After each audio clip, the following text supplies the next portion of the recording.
I have stage 4 cancer. But before I was diagnosed, I didn't know how to react when someone told me that they had cancer. I'd give them all those same sympathy sounds and looks and actions, because for me, the word cancer was hard. And I know I'm not the only one. And no one loves doing hard stuff anymore. Hard takes depth, acknowledgement, learning, acceptance. And honestly, most days it's just easier to scroll TikTok. But today, I want to do something a little different. I want to walk you through my real journey from Mizzou to Hollywood to a cancer diagnosis to building a service-oriented company, and the lessons I didn't know I was signing up for along the way. And when we talk about service, I don't want to keep it comfortable. I want to talk about service to others, but also to ourselves, to our own lives, our futures. And somewhere in the middle of all of this, I hope you get a bit of a new perspective about the hard things that life hands us without asking. But before we dive into that, I want to start with a bit of a wider scope, because my story didn't happen in isolation. It happened inside of a system that shapes who we become and how we survive and thrive. So let's start there. I've spent my life surrounded by women who get things done. And the more I thought about it, the more I realized that that's not a type of woman, that's just women, right? Women lead teams, they hold families together, they carry momentum forward. That's so many of you watching right now. Women are doers, and often we do without asking for credit or waiting for permission. But those instincts didn't come to us by magic. They were shaped by the world we grew up inside. And until relatively recently, one that women had no voice in creating. In the 1970s, a woman couldn't get a credit card without the signature of a man. Now, for all of you younger ladies out there, I didn't say the 1870s. I said the 1970s. That's the decade I was born in. No independent credit, no formal permission to participate in her own financial future.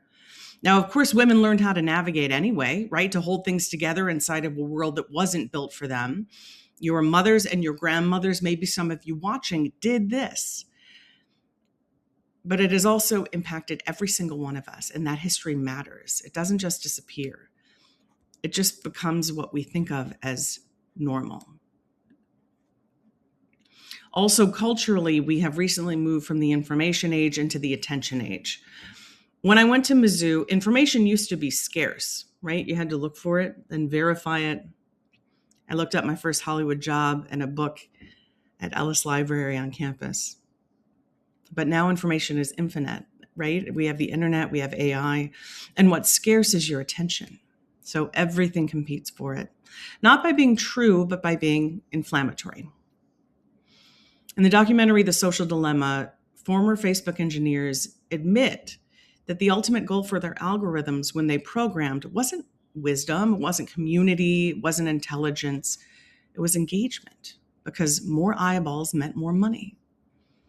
And those algorithms learned that the bigger the story, whether it was the truth or a lie, and lies work better than truth, the more your eyes stayed on the screen. So that's what they served. They do what they're programmed to do, no matter the cost. And the programmers said Facebook couldn't change those algorithms now, even if they wanted to. And it's not different for any other social media account out there. They want your eyeballs on them at all times. All right, quick question. How many of you checked your phone this morning before your feet hit the floor? Those programming decisions did something subtle to all of us. It keeps us right here, right? It turned information into a product, and products are optimized to sell. Clicks, engagement, reach, what spreads wins. And over time, that logic moved beyond our screens. It shaped how communities measure success, how leaders measure impact, how politicians are elected, and how we measure ourselves. When headlines and information become valuable financially, and the real story can sometimes disappear. I hope you guys know who this is. If not, pause for a second and Google him. He's one of the most successful media creators on the planet, billions of views, entire economies of attention orbiting around him. And he's really good at what he does, right? He's a massive philanthropist. His videos are built around generosity at scale, big challenges, big money. It's like a live lottery meets a game show meets a social experiment. Now, I am not here to judge him. We watch him a lot in our house. I have an 8-year-old and an 11-year-old boy. What I am interested in is what his kind of generosity teaches us, not just about money, but about value and service. Because when giving becomes entertainment, it starts to follow the rules of entertainment: urgency, spectacle, extremes. And what's being revealed isn't just generosity. It's showing our culture's relationship with money. And you can see it right in front of you in his content. And you can use your potential winnings in his videos to buy things like a meal or a night's sleep for thousands of dollars each. And you make big decisions along the way. Who will you help? Who will you betray? And everything, absolutely everything, is priced by the dollar. And sometimes that even happens literally. In this actual challenge by Mr. Beast, which got some press attention for sure, a man was placed inside of a room that was set on fire with $500,000 in cash behind him. Now, his job was to get out with the money before it all burns, or before he does. Think about what that's asking. You're not running from the danger, you're running towards the burning money. Because in this presentation of the world, getting out is not the prize, the money is. Now, I know his attorneys would not have let a live man burn on television, right? But my kids don't know that. And how is this illusion now entertainment?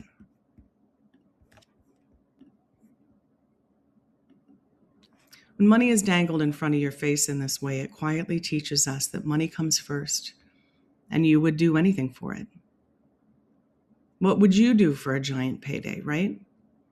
Live on an island with poisonous snakes, stay on a platform 100 feet in the air for 30 days, get buried alive and stay there?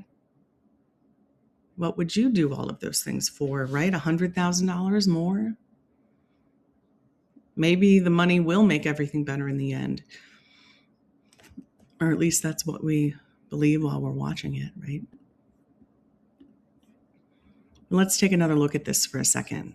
Now, I'm not criticizing the entertainment business. I've been a part of that system for 25 years. What I'm asking is something quieter and more important.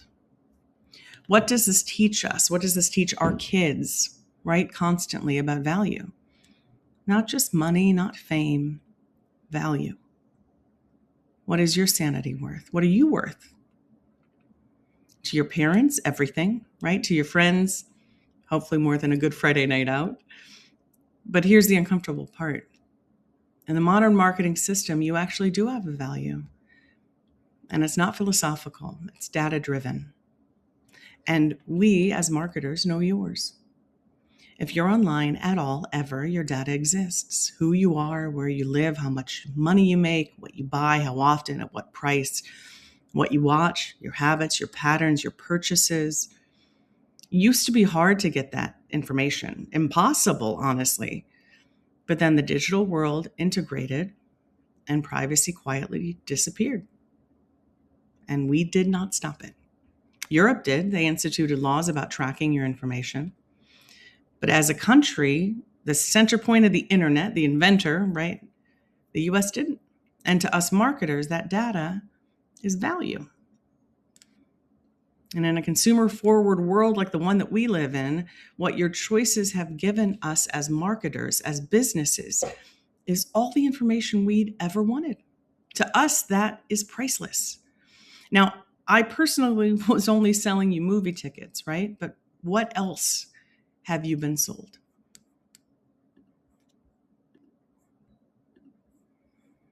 I was a broadcast journalism major, but when I took an advertising class at the Mizzou J School, we learned this quote, right? a version of, I know that half of my advertising is wasted. I just don't know what half. And that used to be true, right? Marketing was instinct, story. But now we do not guess anymore. We measure. And once behavior can be measured, it can be engineered to deliver. And that's when it starts being manipulated. And when that happens long enough, you don't just change businesses or their stock prices. You change beliefs, personal and also across countries, right? You change identities. It can seem small when I say it out loud, but honestly, the impact is huge, almost immeasurable. You are a known quantity, and we use information to manipulate you, right? I can't even say the word. You've likely even felt it for the last 20 years, right? You just didn't know what it was. But that did not stop you from giving us your information. That's for sure. Now, on top of this, we're also living in a period of extreme wealth concentration. Feels like closer to the 1920s than the 2020s. And at the same time, 6 in 10 Americans live paycheck to paycheck. Now, these are working Americans doing what they were told would lead to stability. And the entertainment that we engage in all the time, right? It's showing us a world much more like the billionaire version. Millions won, money literally burned, Kardashians, Vanderpump Rules, The Valley, you can name all of the shows.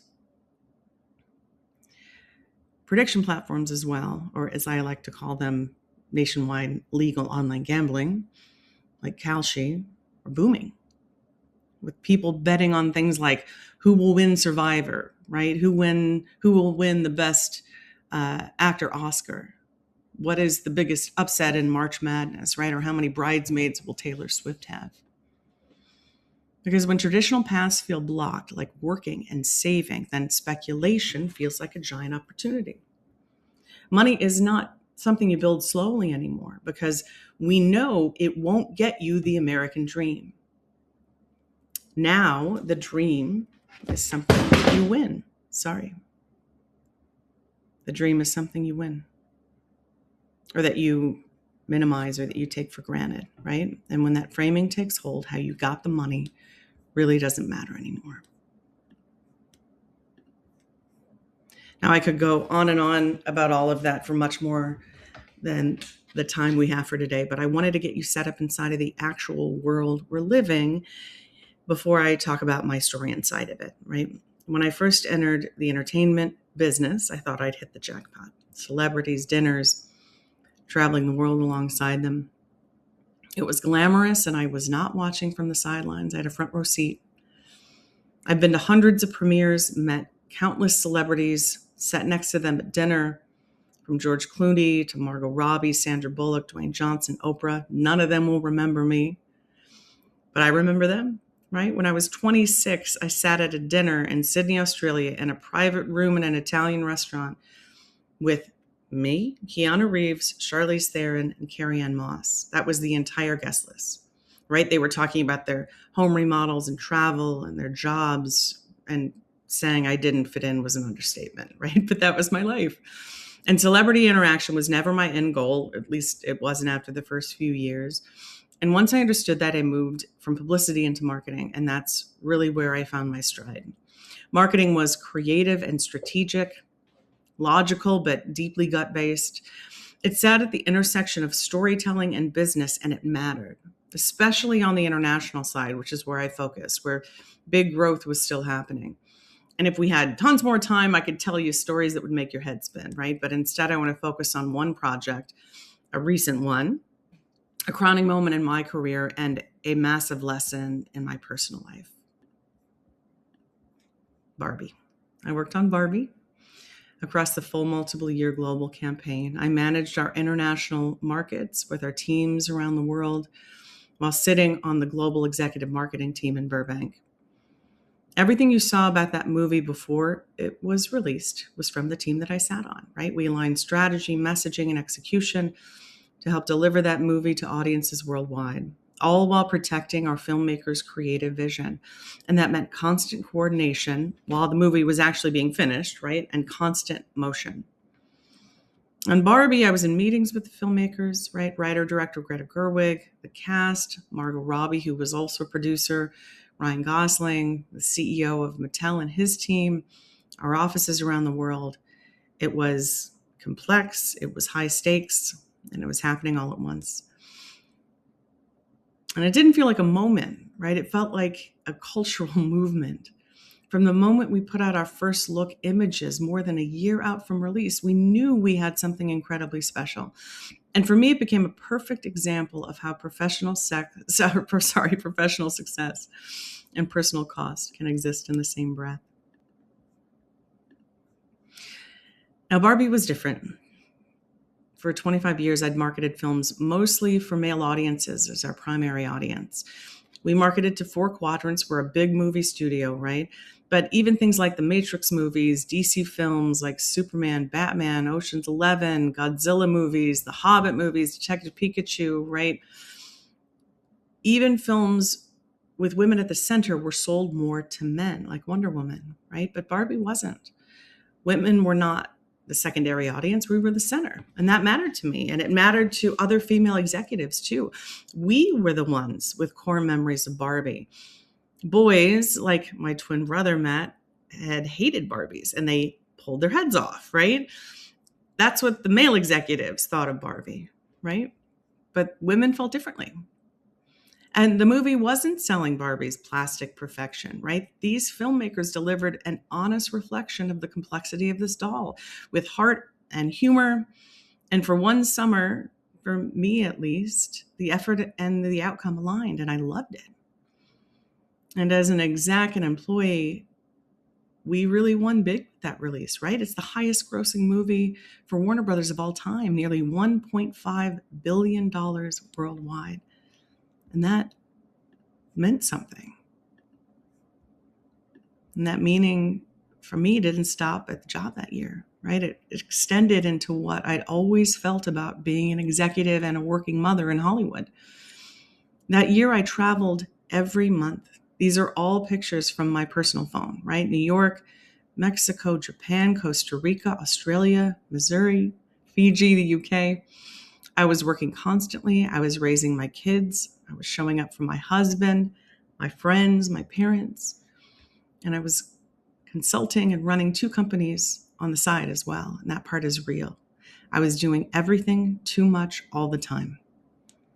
I loved my life, but I forgot how to say no. And that's how it settles in, right? When things are working, you don't examine the cost. The pressure was just part of the job. The intensity was just temporary. I always thought I could manage it all, right? And probably do even more like I thought all the other women did. I thought that this was what growing up looked like. I didn't think I was choosing a life. I thought I was proving myself, right? Before I noticed it was my life. And I was succeeding at all of it. Or so I thought. When I saw this moment in the Barbie movie, it stopped me cold. Not because it was extreme, but because it was familiar. And I think women around the world recognize themselves in it too. Every contradiction, every impossible standard. I was working on this movie and living it at exactly the same time. And what struck me most was how many men didn't get it.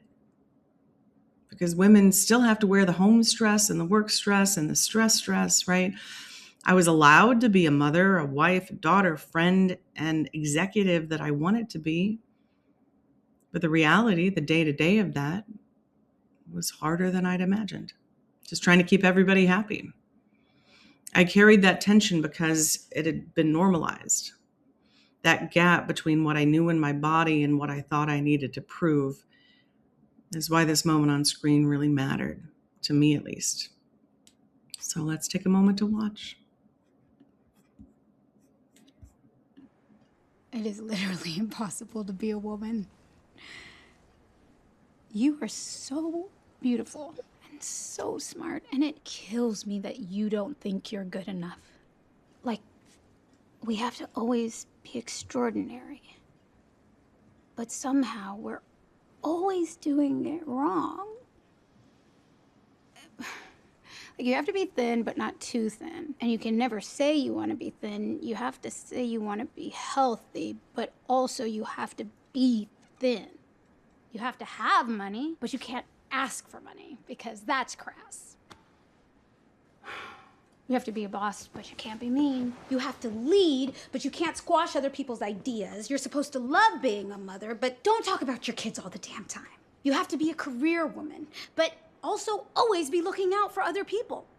You have to answer for men's bad behavior, which is insane, but if you point that out, you're accused of complaining. You're supposed to stay pretty for men, but not so pretty that you tempt them too much or that you threaten other women, because you're supposed to be a part of the sisterhood, but always stand out and always be grateful. But never forget that the system is rigged, so find a way to acknowledge that, but also always be grateful. You have to never get old, never be rude, never show off, never be selfish, never fall down, never fail, never show fear, never get out of line. It's too hard, it's too contradictory, and nobody gives you a medal or says thank you. And it turns out, in fact, that not only are you doing everything wrong, but also everything is your fault.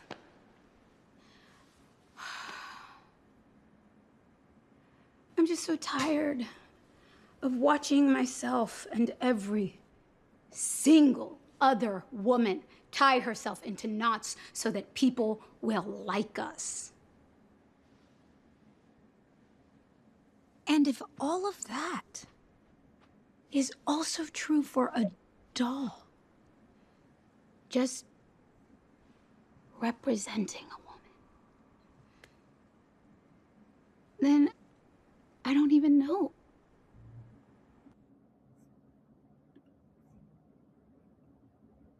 That speech wasn't just about gender. It was about female self-erasure.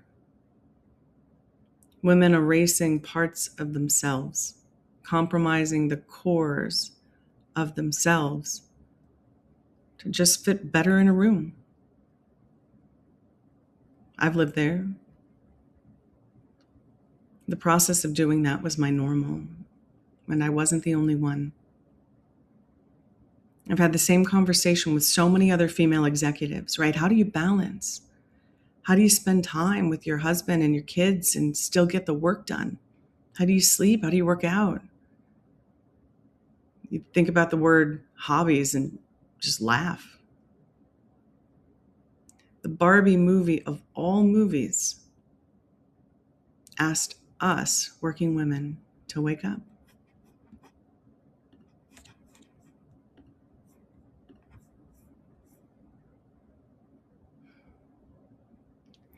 Leadership isn't just decisiveness, right? It's also direction. And direction requires a why. I think of Eileen Gu from the Winter Olympics, right?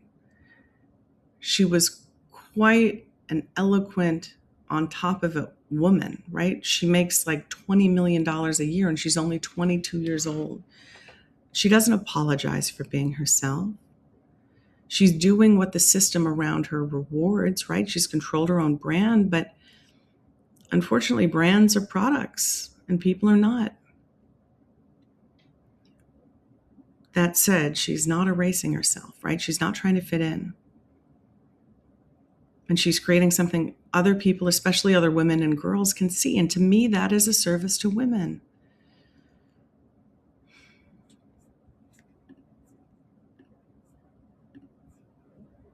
Now, I'm no Eileen Gu, right? But I hadn't erased myself in the extreme way that women before me had, that my mom had.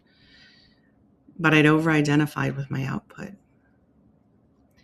I said I wasn't going to be limited by society, by the system, right? But then I forgot to acknowledge that we all have limits. I'd built, I'd achieved, I'd proved, but I never stopped to ask, why am I doing this?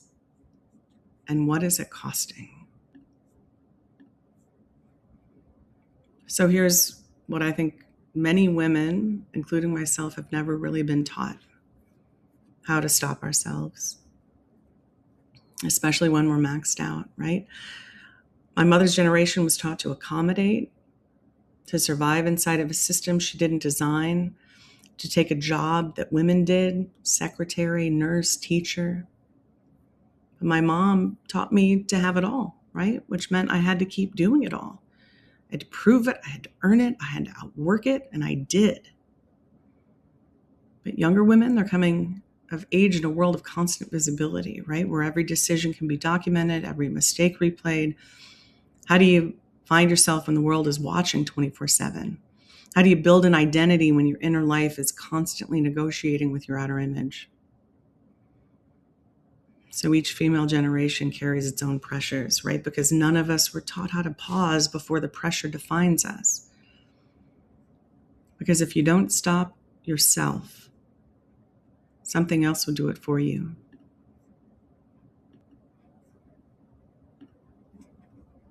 I can't tell you for sure what caused my cancer to metastasize. But what I can tell you is this. In January of 2024, they found 4 tumors in my brain. One of them was removed in a craniotomy surgery. The others were treated with brain radiation that was 10 times stronger than the radiation I'd had on my breast.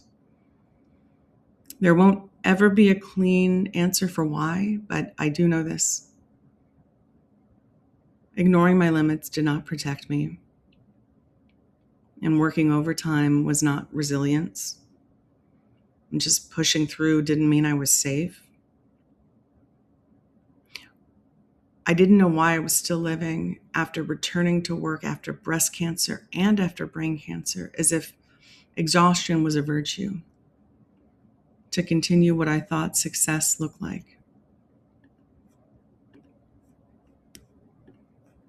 Looking back on my phone of images of those years in between breast and brain cancer, right? The social media version of me. It felt full and fast and successful, right? I was with Gal Gadot in Brazil with our Wonder Woman 1984 trailer premiere. I was in Tokyo with Eddie Redmayne for Fantastic Beasts. We had a fabulous sushi dinner together. But even though it was memorable and impactful, it was also largely unexamined. Outwardly praised, but internally maxed. During all of this, I was also managing treatment, pills, shots, pain, being in medically induced menopause, no estrogen, weight gain, you name the issues, I probably had it. And when I went back to the studio after each round, I told myself it wasn't about identity, it was about structure, right? The weight of being needed, continuing what I'd started, what I'd built, and also the security of helping support my family, right? That rhythm gave my days shape, and then cancer took it all away again. Not gradually, not politely. And I was left again with a question that I still don't know how to answer. You know, the J School at Mizzou, it was the first one ever created, right? Teaches this at the very beginning, right? That you have to start with the right questions to get the right answers. The who, what, when, where, why. When everything in my life went quiet, I realized that I was disciplined about asking questions for work, but strangely uncurious about my own life, especially the why.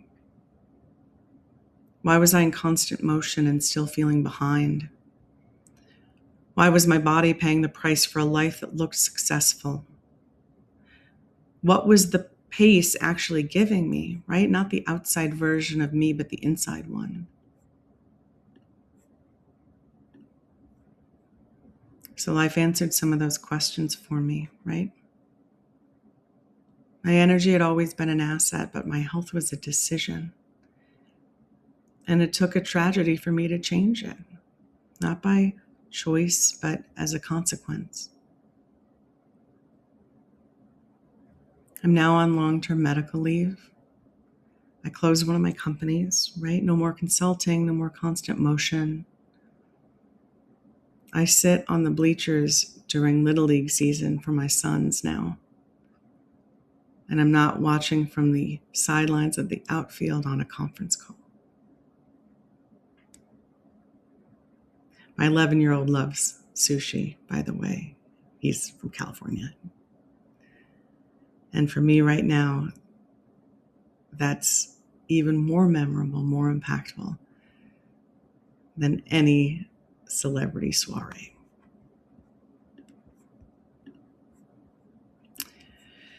That said, my ambition didn't leave me, right? I still want to produce, but I knew work couldn't be my main identity because I am more than what I build. And now at least I know it. So if I want to build again, what has to change?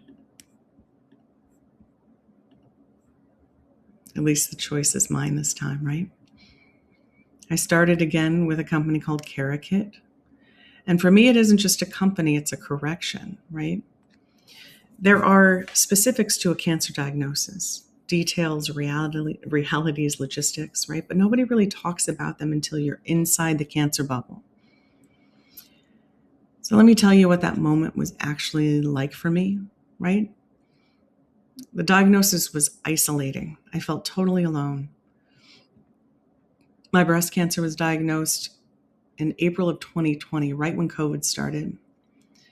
My friends and colleagues sent beautiful flowers and food baskets, lots of pink ribbons.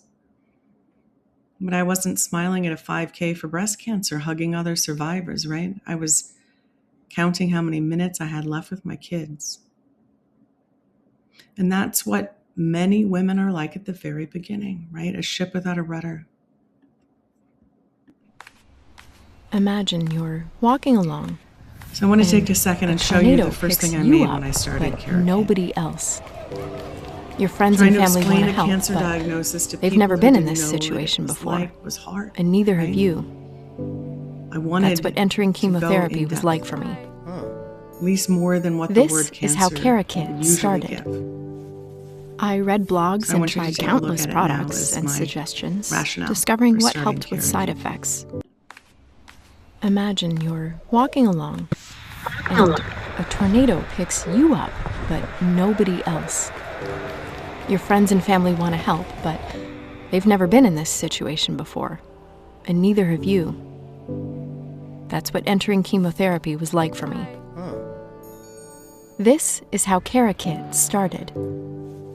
I read blogs and tried countless products and suggestions, discovering what helped with side effects.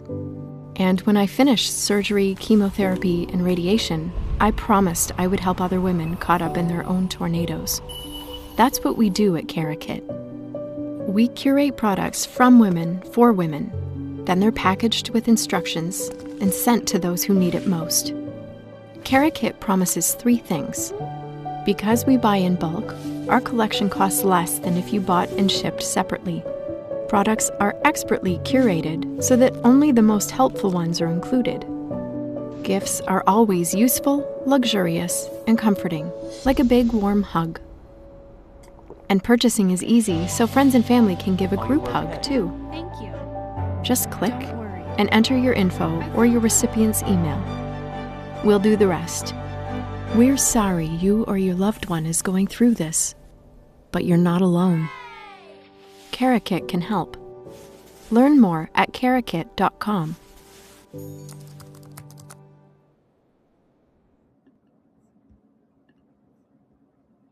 I wasn't trying to rescue anyone, right? I wasn't trying to inspire. I was trying to solve a problem I had lived. For me, the pink ribbon was about all of the stuff you needed that no one understood, right? The gap between what people send and what newly diagnosed people need. Not symbolic support, not emotional support, practical support. I also wanted to demystify the word cancer. I spent a fair chunk of my time and treatment comforting other people who knew me about my own diagnosis, right? That's not quite right. Helping manage their sympathy for me while I was going through it.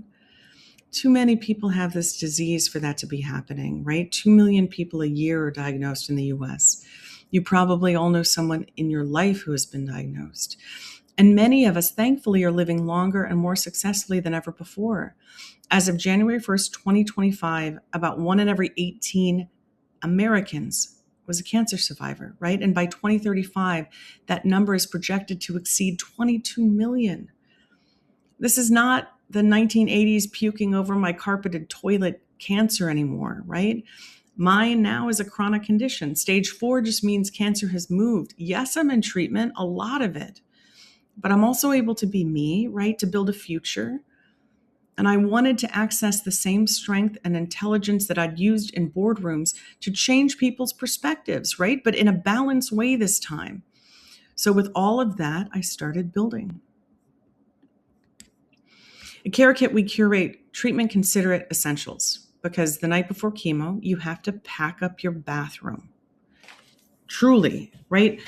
Because all of the things you have been using are products that your body cannot tolerate when you're going through chemo, especially. I was on a call with an infusion center nurse, and she told me this on the phone the night before chemo started, right? And you're expected to figure that out while beginning one of the hardest chapters of your life. Get rid of everything you use in your bathroom when you're going to be staying at home all the time and get all new stuff. So I wanted to make it simple. Right? We've sent out nearly 4,000 kits. This is a real picture from someone who got one. And I know from the notes and pictures that we get back that we've made an impact, right? I'm sitting in my house feeling alone until I got this package kind of impact.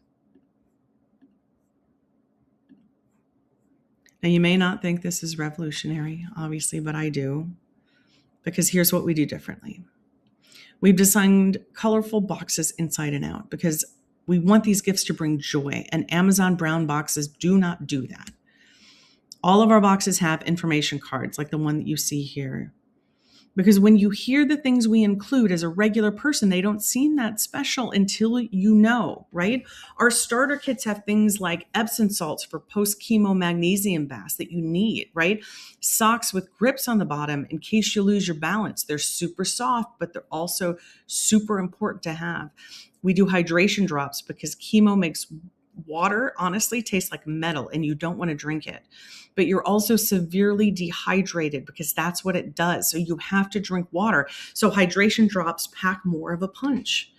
We include things like totes and shawls and books and anti-nausea lollipops and organic lotions for sensitive skin, and even things like a lint roller, like, those Target tape lint rollers, right? Not for shedding hair, but because after your hair comes out in chemo, a couple of treatments in, you have to shave your head, right? And little pokey hairs stick out. So when you lay down for bed, it feels like needles are sticking you in the head, right? That's insult to injury. And one roll with this tape lint roller fixes that problem. It is easy when you know. And our instruction cards with each kit explain this, every item, from the perspective of a woman who has been through it, right? And to me, that was critical. To those who have been through it before, they were my salvation, right? So we've organized a lot of their feedback and put it in just to help. And because help doesn't come in just one form, and you've seen how I work on a slow day, right? I've made a podcast. It's on Spotify and Apple, and the QR code is available there. It's called a Happy Cancer Podcast, talking to people who make the best out of a hard situation. We've launched a community app called Care Circle for questions and answers. And now we've started a nonprofit called the CaraKit Foundation. So women in need have help too. When people email me, I give out our kits. I've given out a lot already because I cannot say no when someone needs it. And I need help to be able to keep doing that. That's it. I'm not telling you this as a marketing ploy, right? I'm just using what I'm confident in, my skill set, to serve people I actually know need it. So I want you to take a little practice on this, right? These are cards that we use at CaraKit. We like to write to people because they have the time and they need the support. And part of what we do is put a handwritten note inside. So if you have time, and you want to do a handwritten note, you can put it on any kind of card, or you can email us. Our email address is support, SUPPORT, @CaraKit.com. Just spell it like you see it there. And we'll send you one of these cards, right? And you can write and you can send it back. We'll send you a stamp. And I'll tell you how we speak to the women who are getting these, right? Who are going through treatment. And I'm going to tell you now, you can always come back to this and write, or listen first and then write. The first thing I want you to know is that you need to speak to the woman directly, right? She's a regular person and she is just like you. Of course, she's overwhelmed right now, right? But sympathy is not what steadies someone. Strength does. Your calm confidence and her ability to walk through this absolutely matters. You need to offer hope that is real, not performative. None of us know what tomorrow holds. Walking out your front door, you do not know. And hope isn't pretending that everything will be perfect. It's reminding her that even in uncertainty, there is still life to live today. So pass along the kind of hope that feels grounded, one step, one breath, one day at a time. And the last thing is a reminder that she is not alone. Encourage her to lean into community, family, friends, faith, online groups, even the person sitting beside her in the infusion chair, right? And let her know this too, that even though you may never meet her, you are standing with her, holding her hand right now. There is a circle she cannot see, but it is real. Don't overthink it. Write simply, write honestly, obviously, but please do it with a new perspective, right? A personal human one, because those details really matter. So pause it here, write your note, or email us and come back and do it in a bit, okay? All right, now that you've written, I want you to take a breath and then breathe out. What you just did is service. Didn't give you a title. No one gave you a medal, right? It wasn't strategic. There were no high fives involved. But it was intentional. You don't have to have my skills to do it, right? You just choose to show up for someone you never met and give them support, and that matters, right? Service doesn't always look dramatic. Sometimes it looks like a smile or a hug, a decision, a moment of steadiness in someone else's chaos, right? A woman will open one of our boxes on a day that feels overwhelming, and she will read our words or your words. And that matters, right? She will feel less alone, and that is not small.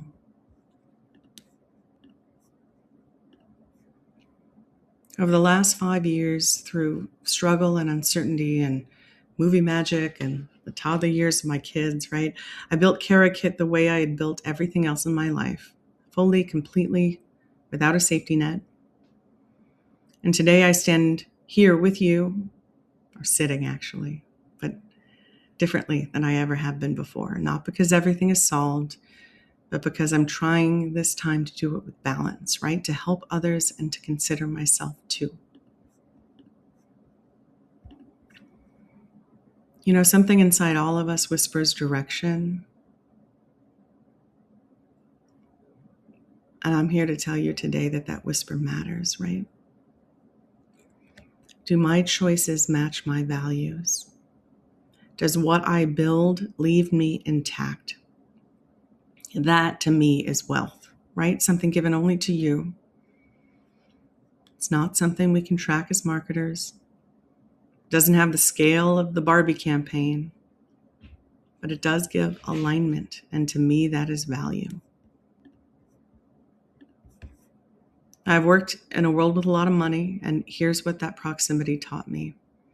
Money doesn't create character, it reveals it. If you're grounded, it expands that. But if you're lost, it magnifies that too. Money can give you options. It cannot give you direction. Yes, celebrities are often the most engaging, fascinating people in the room, right? And it's amazing to see that in real life. But my son's 5th grade teacher is making a much bigger impact on my everyday life. He's amazing, right? Great people and terrible people are everywhere, all around the world. And that choice of who you admire and who you serve is important for you to make every day. And please make sure to remember that women are not here to disappear, right? We are not here to give everything to our work and call it virtue. We are not here to post images of what we think will impress or satisfy what other people want. Service is not self-erasure. It is an intentional, actively aware contribution. It's choosing both what you give and what you protect. It's building something that helps others without hollowing yourself out. And it means knowing yourself well enough to know your own why. So I'm going to end this where we began, with my new favorite picture of a rainbow after the storm, right? I have stage 4 cancer. And I run a business. I'm a mom. I'm a traveler. I am ambitious. I take risks. I am present. I stand behind what I do. If you want to help buy a kit for a woman in need, go to CaraKitFoundation.org or email us support@carakit.com. I may not respond to every message in a couple of hours, right? It's just me. I am working. I am responsive. I am serious. I will respond. But I'm also much more familiar with setting my own limits. And to me right now, that feels like leadership, like being a working mom. And it does still feel successful, right?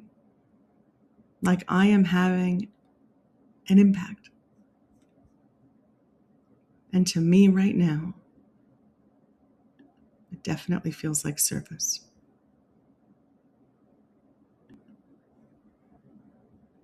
Thanks for watching.